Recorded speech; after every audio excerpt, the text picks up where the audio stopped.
Cuando hablamos en clases anteriores sobre la quiebra de hecho y quiebra de derecho, y dijimos que la diferencia estaba en que la quiebra de hecho podría ser la constatación en un sujeto que se encontraba en cesación de pagos, mientras que la quiebra de derecho radicaba en que a ese sujeto en cesación de pagos se le había declarado la quiebra por una sentencia de un juez con competencia para ello. Dijimos que a partir de la declaración de quiebra es que vamos a aplicarle a ese sujeto la normativa que está en la ley de concursos de quiebras. Dijimos también que, por ejemplo, un sujeto no podría invocar alguna norma, por ejemplo el 129 que habla de la suspensión de intereses, aduciendo la cesación de pagos en un juicio individual. Solamente aplicaríamos el 129 en el caso de quiebra.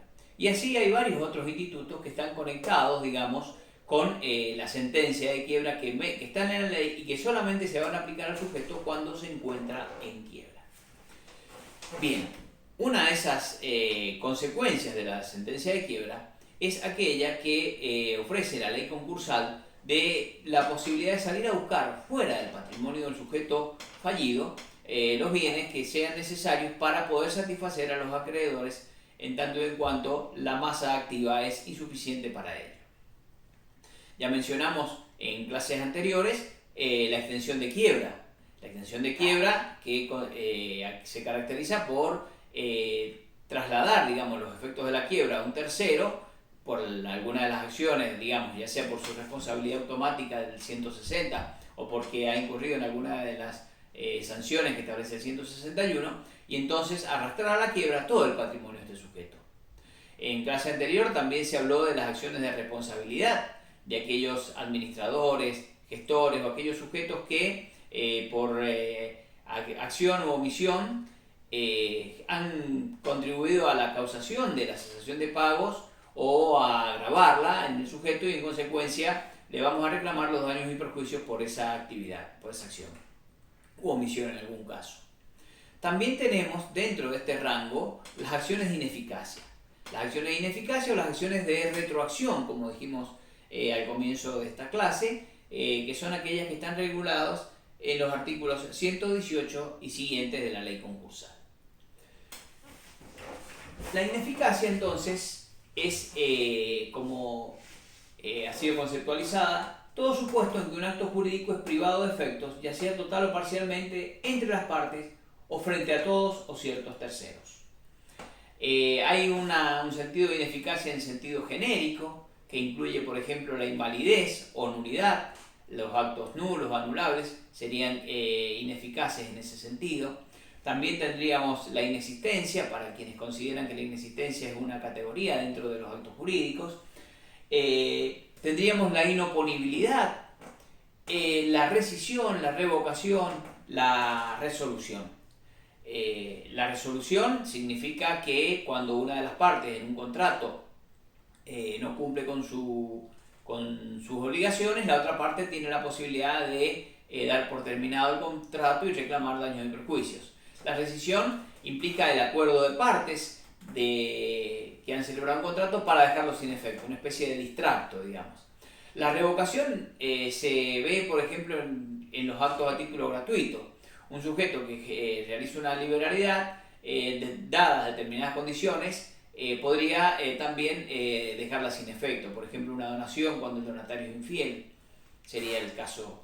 Y la inoponibilidad es también un instituto que tiene que ver con la ineficacia y que consiste en que ese acto, que es válido entre las partes, por alguna circunstancia sobreviniente, deja de tener relevancia respecto de terceros, de todos los terceros o de algunos terceros. Precisamente las ineficacias concursales se enmarcan en el concepto de inoponibilidad. O sea que una vez que el acto ha sido realizado, es plenamente válido, pero por alguna circunstancia sobreviniente, la quiebra del sujeto, es que la legislación lo sanciona con la inoponibilidad a determinados terceros, los acreedores de este sujeto fallido, respecto de los cuales es como si el acto directamente no existiera. ¿Qué casos de ineficacia prevé la ley concursal. Bueno, primero vamos a ver que hay dos categorías: los actos ineficaces de pleno derecho y los actos ineficaces por conocimiento de la cesación de pagos. Ahora bien, dentro de los actos ineficaces de pleno derecho, también podemos subdividir en los actos ineficaces de pleno derecho que están contenidos en el artículo 118, que son los típicos actos ineficaces de pleno derecho, pero también en la ley nos vamos a encontrar con otros actos ineficaces. Por ejemplo, los actos que realizó el deudor cuando estaba en concurso preventivo sin la autorización judicial, por ejemplo, un acto de disposición, o sea, aquellos actos que violaron las prohibiciones del artículo 16 de la ley de concursos. Actos a título gratuito, actos que alteraron la par condicio creditorum o actos que requerían autorización y no fueron recabadas por el deudor previo a la realización del mismo. O sea, las ineficacias del artículo 17. También tenemos los supuestos del artículo 109, que son aquellos actos que realiza el deudor después de declarada la quiebra respecto de alguno de los bienes. Esos actos también son ineficaces de pleno derecho, más allá de que hay un error en la remisión del artículo al artículo 119, que es la ineficacia por conocimiento de la cesación de pagos. Y finalmente también tenemos los supuestos del artículo 122, que refiere a los pagos que han sido realizados por un tercero a favor de aquel que pidió la quiebra del deudor y que luego después, digamos que con ese pago quedó sin efecto el pedido de quiebra, pero después en otro pedido de quiebra de un tercero, de otro sujeto, se declara finalmente la quiebra. Se considera que ese pago realizado a favor de aquel tercero fue hecho a favor de todos los acreedores. Los casos del artículo 118, que son la ineficacia de pleno derecho, están, dice así el artículo de referencia.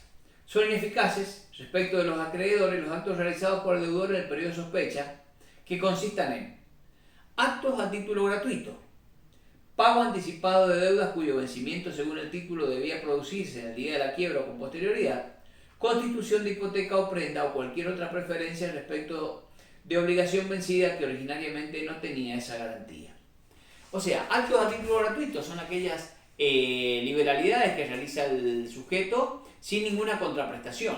Es un acto a título gratuito, el típico es el de la donación, pero también puede ser, por ejemplo, la constitución de una garantía a favor de un tercero, haciendo de avalista, de fiador, ofreciendo en prenda o en hipoteca o algún bien propio para garantizar una deuda de un tercero. En esos casos, esos actos a título gratuito están alcanzados por la previsión del 118. La segunda previsión es el pago anticipado de deudas o también la concesión de ventajas indebidas a un acreedor en detrimento de los otros. O sea, no es lógico que un sujeto pague una deuda antes de que venza cuando está en cesación de pagos. Tampoco era lógico que un sujeto realice actos a título gratuito cuando estaba en cesación de pagos. Antes de hacer donaciones, lo que tiene que hacer es pagarle a los acreedores, ¿cierto? Bueno, y el tercer supuesto es la constitución de hipoteca o prenda o cualquier otra garantía, cualquier otra ventaja a favor de un acreedor por obligación no vencida que antes no tenía esa ventaja. Entonces supongamos que el deudor ya está en cesación de pagos y entonces 15 días, 20 días, un mes antes de presentarse en concurso respecto a una obligación que todavía no vencía, de buenas a primeras constituye una garantía hipotecaria. Esa hipoteca está alcanzada por la previsión del artículo 118. Hasta el año 1995 estaba previsto también, como acto ineficaz de pleno derecho, el pago por entrega de bienes, o sea, la dación en pago que está en el Código Civil. Eso fue eliminado porque en realidad se consideró que atentaba contra el crédito, porque generalmente las daciones en pago se daban de los deudores que ya no tenían otra forma de cancelar sus obligaciones con los bancos, pero principalmente porque la dación en pago es un instituto del Código Civil, digamos que por un lado estaba reglamentado y por otro lado se lo consideraba ineficaz. ¿Cómo es el procedimiento para la declaración de ineficacia de los actos de pleno derecho? Bueno, primero que nada, por supuesto, como dijimos, tenemos que tener una sentencia de quiebra, y una vez que se ha declarado la quiebra de ese sujeto, probablemente el síndico en el informe general va a informar al juez sobre la existencia de este tipo de actos. Por eso es que ante el conocimiento que toma el juez por el síndico a través del informe general o de cualquier acreedor que pone de manifiesto la realización de algún acto de este tipo por parte del deudor, el juez podría de oficio debe de oficio declarar la ineficacia de ese acto. O sea, considerar que ese acto es inoponible a los acreedores de la quiebra. Por otra parte, para poder llevar a cabo esa decisión, el juez tiene que tener determinada la fecha inicial de cesación de pagos, porque si no está determinada la fecha inicial de cesación de pagos, no es posible realizar, digamos, esa declaración de ineficacia del pleno derecho. Como es de oficio, esa declaración no requiere de sustanciación, o sea, ante la denuncia que realice el acreedor o que realice el síndico, el juez no tiene que darle vista al deudor necesariamente. Directamente el juez, si se persuade de que el deudor realizó un acto de los incluidos en el artículo 118 o del artículo 17, por ejemplo, de la ley de concursos, cuando estaba en concurso preventivo, en ese caso el juez directamente va a declarar el acto ineficaz e inoponible a los acreedores y por consiguiente ese bien que salió del patrimonio del deudor va a ser revertir, digamos, a ese patrimonio para poder ser incautado y liquidado en el marco de la quiebra. Y entonces, ¿cómo se garantiza el derecho de defensa? Bueno, la ley le da la posibilidad al deudor y a quien participó en el acto de apelar la resolución del juez que dispuso la ineficacia o directamente plantear un incidente ante el mismo juez, dándole la posibilidad, en ese caso, a estos sujetos de ofrecer y producir prueba. Como dijimos recién, aparte de los casos del artículo 118, tenemos los casos del artículo 17. O sea, los actos, por ejemplo, a título gratuito, realizados por el deudor cuando ya estaba en concurso preventivo, o aquellos que alteraron la par condicio creditorum, con la salvedad de las excepciones que ya vimos, legislativas o jurisprudenciales, como son el caso del pronto pago de los créditos laborales, o del pago de las cuotas de una hipoteca o de una prenda con autorización judicial. O también aquellos actos realizados por el deudor, actos de disposición, que requerían de la previa autorización judicial y que no fueron recabadas por el deudor y lo llevó a cabo de igual modo. También nos encontramos con el supuesto del artículo 109, que dice que los actos que realizar el fallido sobre bienes desapoderados, así como los pagos que hiciere después de declarar la quiebra, son ineficaces. Como dijimos, el 109 se pone en el escenario en que el deudor ya ha sido declarado en quiebra. Y aquí, él, como ya ha quedado desapoderado de sus bienes, o sea, privado de la administración y disposición de los mismos, si lleva a cabo algún acto respecto de los bienes, evidentemente, algún acto de disposición, evidentemente ese acto va a ser inoponible a los acreedores de la quiebra. Y finalmente, como ya mencionamos, está la ineficacia de pagos hechos por terceros acreedores peticionantes de la quiebra.